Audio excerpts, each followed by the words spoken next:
In Cornwall, one of the last strongholds of witchcraft, is a museum whose collection shows the persistent hold it has on people. Letters such as this, and images like this one, are received by Cecil Williamson from people who have been bewitched. They ask for help, which, when he can, he gives.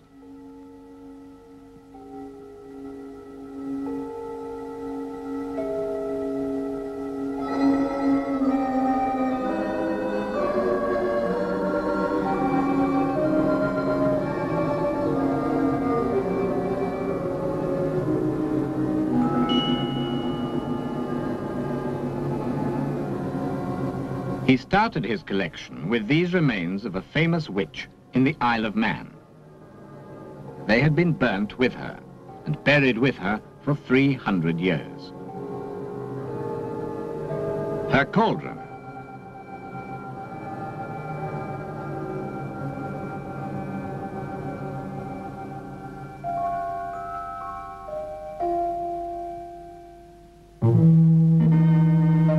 the pestle in which she ground the magic powders, the griddle on which with these tongs she placed the spells and charms to bake,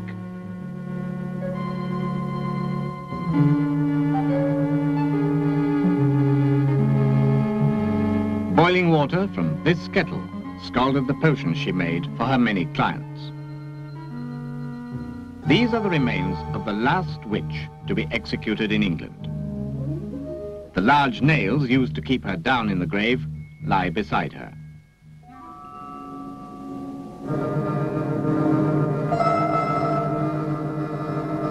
In another part of the museum are the modern witches and their instruments. This witch, with her familiar, a jackdaw, lives and practices in the New Forest.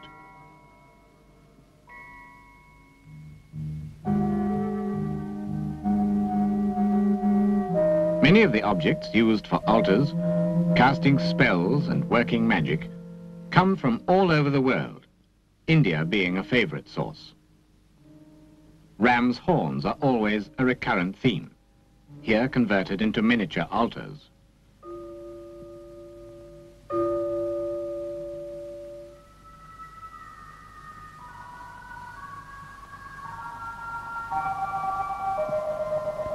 Musical instruments, particularly bells, are often used, the magic transmitted on the waves of sound. The ram again, surrounded with all the paraphernalia of a magic circle.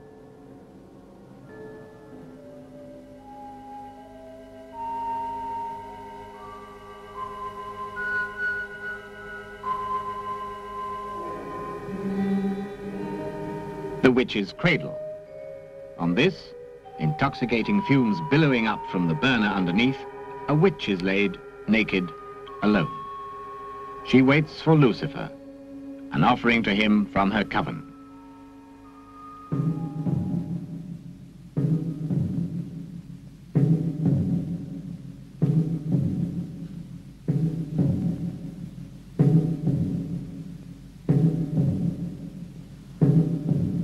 To seal their allegiance to the cult at the end of a ceremony, in this case a black mass, the priest was obliged to have intercourse with the female initiates.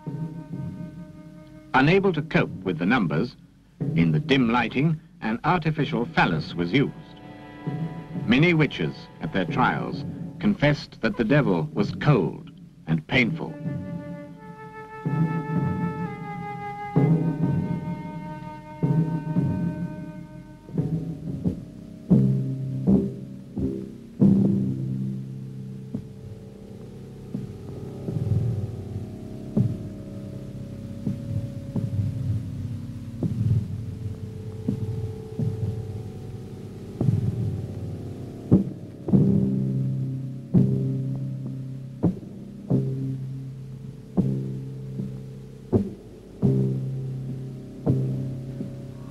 One of the most fascinating sections of the museum, a monument to the intensity of hate and the recourse to witchcraft for its implementation, is this one, Modern Images.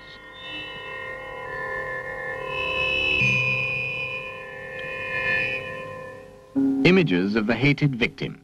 Pins slowly and viciously stuck into the limbs and parts where pain is to be inflicted.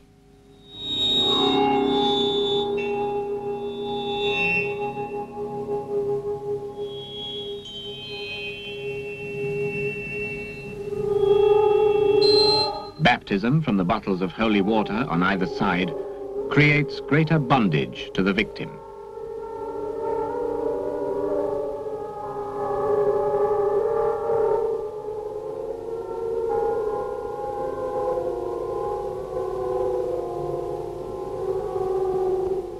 The figures can be made from white wax, obtainable at any chemist's, or better, the traditional beeswax and pitch. Hair or nail clippings from the victim, like the holy water, help the connection to the image.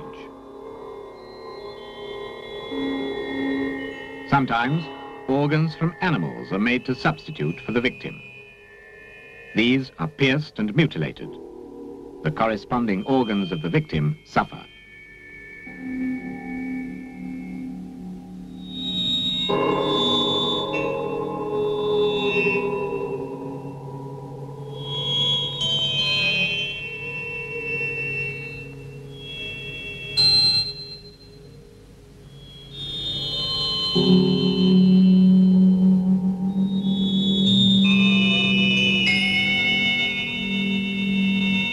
These images are of every shape and size, realistic and symbolic. A shoe with a knot of wool to trip up the owner.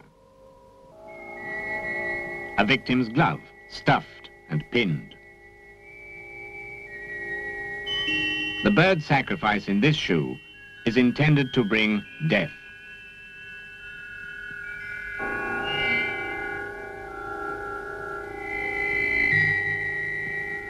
Hate. Hate. Hate. Hate. Hate.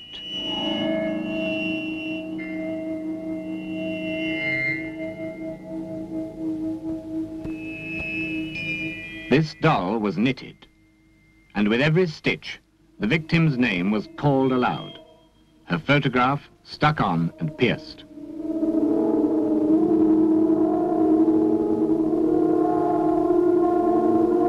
Someone who suffered in hospital wants revenge on their nurse. A husband's mistress. The women's branch of the armed forces is a rich source of these images. Photography has provided a modern way of capturing the spirit of the victim, yet still the old methods of pinning and burning are used. But magic and witchcraft today are far from being confined to museums.